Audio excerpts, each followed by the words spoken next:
नमस्कार शेतकरी मित्रांनो, पीक विमा योजनेत शेतकऱ्यांपेक्षा विमा कंपन्यांचा अधिक फायदा होत असल्याचा आरोप आपण वेळोवेळी ऐकतो। या पार्श्वभूमीवरती केंद्र सरकारने शेतकऱ्यांना जादा नुकसान भरपाई मिळण्यासाठी पंतप्रधान पीक विमा योजनेच्या निकषात मोठे बदल केले आहेत। हे जाणून घेणे शेतकऱ्यांसाठी अत्यंत महत्त्वाचे आहे। केंद्र शासनाने खरीप 2023 मधील 2.25 कोटी शेतकऱ्यांच्या विमा प्रस्तावाची छाननी नव्या निकषानुसार करण्याचे आदेश राज्यातील 9 विमा कंपन्यांना देण्यात आले आहेत। केंद्र शासनाने विमा योजनेचे निकष बदलताच आता विमा कंपन्या सक्रिय झाल्या आहेत। नवे सूत्र किचकट असले तरी शेतकऱ्यांच्या फायद्याचे आहे। या सूत्रानुसारच शेतकऱ्यांना भरपाई देण्याचे आदेश केंद्राने दिले आहेत। त्यानुसार लवकरच विमा दावे अंतिम होतील व केंद्राच्या मंजुरीनंतर आता यापुढे शेतकऱ्यांच्या बँक खात्यात भरपाईच्या रकमा जमा होतील। पीक विमा योजनेत शेतकऱ्यांना असणारी महत्त्वाची अडचण म्हणजे पीक विमा अर्ज भरल्यानंतर त्या अर्जावर विमा कंपन्यांकडून काय कारवाई केली जात असल्याची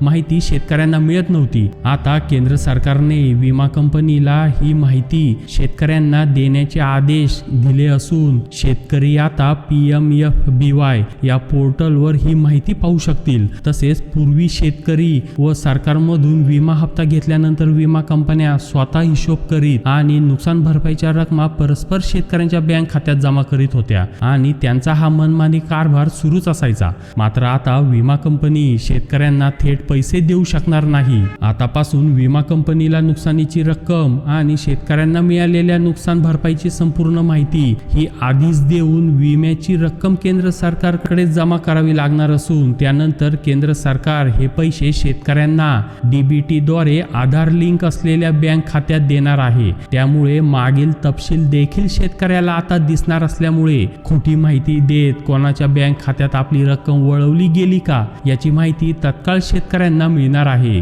केंद्र सरकारने पीक विम्याच्या निकषामध्ये काय बदल केले आहेत आणि आता शेतकऱ्यांना किती वाढ मिळणार आहे याची संपूर्ण माहिती आता आपण पाहू। आता अग्रिम भरपाईमध्ये तसे पाहिले तर काही विशेष बदल करण्यात आलेले नाही। आता जर एखाद्या मंडळामध्ये पाऊस नाही पडला किंवा जास्त पाऊस झाला, पूर आला, अशा परिस्थितीमध्ये जर पिकाचं नुकसान हे 50% पेक्षा जास्त असेल तर जिल्हा पीक विमा समिती निर्णय घेऊन अग्रिम भरपाईचा आदेश काढू शकते। पण नवीन निकषानुसार नुकसानीची पातळी ही 50% ऐवजी 60% आता करण्यात आलेली आहे। म्हणजे जर जिल्हा पीक विमा समितीला असे वाटले की त्या मंडळातील नुकसान हे 60% पेक्षा जास्त आहे तर शेतकऱ्यांना आता त्यानुसार भरपाई मिळेल। पण अग्रिम भरपाईची रक्कम सुद्धा आता काहीशी जास्त मिळणार आहे, कारण नवीन निकषानुसार 60% नुकसान होण्याचा अंदाज असेल तर एकूण संरक्षित रकमेच्या 60% म्हणजेच 50,000च्या 60% येतात 30,000 रुपये।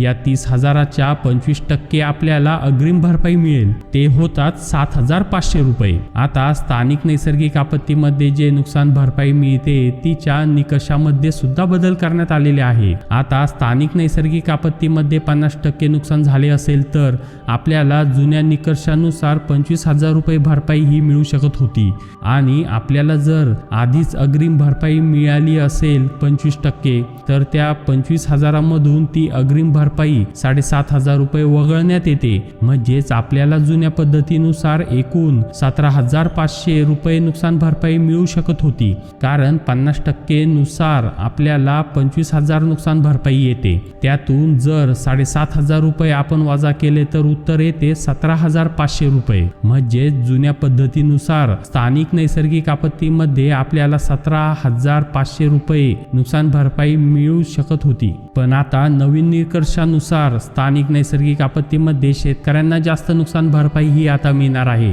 त्याचे सूत्र सुद्धा केंद्र सरकारने ठरवून दिलेले आहे। मग हे सूत्र काय आहे ते पाहू। नव्या निकषानुसार जी काय अग्रिम रक्कम दिली आहे ती रक्कम एकूण नुकसान भरपाईच्या नाही तर एकूण संरक्षित रकमेतून वगळली जाईल आणि उरलेल्या रकमेच्या 50% भरपाई ही मिळणार आहे। म्हणजेच नव्या निकषानुसार अग्रिम पीक विम्याचे दिलेले 7,500 रुपये हे संरक्षित रक्कम 50,000 मधून वगळण्यात येईल।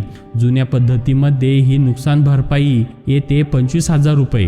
हे त्यामधून वगळले जात होते. आता अग्रिम भरपाई ही एकूण संरक्षित रकमेतून वगळली तर त्याचे उत्तर येते 42,500 रुपये. मग शेतकऱ्यांना स्थानिक नैसर्गिक आपत्तीमध्ये या 42,500 रुपयाच्या 50% भरपाई मिळेल. म्हणजेच उत्तर येते 21,250 रुपये. म्हणजेच जुन्या पद्धतीने आपल्याला मिळत होते 17,500 रुपये आणि नवीन निकषानुसार आपल्याला मिळतात 21,250 रुपये. आता हे समजून घ्यायला थोडे अवघड वाटते, पण ते सोप्या रीतीने तुम्हाला सांगण्याचा प्रयत्न केला आहे. आता काढणी पश्चात नुकसान जरी झाले तरी आपल्याला भरपाई ही मिळत असते. आपण आपल्याला शेतीमाल काढणी केला आणि वाळवण्यासाठी जर शेतात ठेवला आणि जर त्या काळात नुकसान झाले तर त्यासाठी आपल्याला भरपाई मिळत असते. ही भरपाई सुद्धा नवीन निकषानुसार कशी काढली जाईल ते आता आपण पाहू. जुन्या पद्धतीमध्ये जर एखाद्या शेतकऱ्याला अग्रिम भरपाई आणि स्थानिक नैसर्गिक आपत्ती या दोन्हीमधून जर भरपाई मिळाली असेल तर काढणी पश्चात नुकसानीतून भरपाई मिळत नाही. कारण अग्रिम भरपाई आणि स्थानिक नैसर्गिक आपत्तीमधून मिळणारी भरपाई ही जवळजवळ 25,000 रुपये आणि काढणी पश्चात नुकसान जर 50% असेल तर एकूण संरक्षित रकमेच्या 50% इथे 25,000 रुपये. म्हणजे त्या शेतकऱ्याला जुन्या पद्धतीनुसार काढणी पश्चात नुकसानीमध्ये कुठलीही भरपाई मिळत नाही. पण आता नवीन निकषानुसार असे नाही. नवीन निकषानुसार केंद्र सरकारने नियम बदलले आहेत आणि त्यानुसार शेतकऱ्यांना यामध्ये सुद्धा भरपाई मिळणार आहे. आता ही भरपाई काढण्याचे सूत्र काय ते आता आपण पाहू. नवीन निकषानुसार काढणी पश्चात नुकसानीच्या स्थितीमध्ये शेतकऱ्याला 10,625 रुपये मिळतील. कारण नवीन निकषानुसार शेतकऱ्याला अग्रिम आणि स्थानिक नैसर्गिक आपत्ती 7,500 आणि 21,250 असे मिळून 28,750 रुपये मिळाले असते. तर ही रक्कम एकूण संरक्षित रकमेमधून वजा केली जाईल. तर यामध्ये जुन्या पद्धतीमध्ये काय होत होते, जुन्या पद्धतीमध्ये ही रक्कम एकूण भरपाई मधून वजा केली जाते. त्यामुळे उरलेल्या 21,250 रुपयाच्या 50% म्हणजेच 10,625 रुपये भरपाई मिळेल. म्हणजेच आपण जर जुन्या निकषानुसार शेतकऱ्याला अग्रिम भरपाई आणि स्थानिक नैसर्गिक आपत्तीमध्ये भरपाई मिळाली असेल तर काढणी पश्चात पहिली भरपाई मिळत नव्हती. पण आता नवीन निकषानुसार अग्रिम आणि स्थानिक नैसर्गिक आपत्तीमधून भरपाई मिळाली असली तरी सुद्धा शेतकऱ्यांना 10,625 रुपये आता मिळू शकतात. आता केंद्र सरकारच्या या आदेशानंतर विमा कंपन्या सुद्धा सक्रिय झाल्या आहेत आणि केंद्र सरकारने विमा कंपन्यांना आदेश दिले आहेत की कंपन्यांनी 2023 हंगामासाठी सुद्धा शेतकऱ्यांना याच सूत्रानुसार भरपाई देण्यात यावी. त्यामुळे लवकरच शेतकऱ्यांच्या खात्यामध्ये नवीन निकषानुसार भरपाई रक्कम जमा होईल असा दावा कृषी विभागाने केला आहे. अशा प्रकारे पीक विम्यासंबंधी नवीन अपडेट माहिती जाणून घेण्यासाठी आताच या चॅनलला सबस्क्राईब करा आणि बेल आयकॉनवर क्लिक करा. धन्यवाद.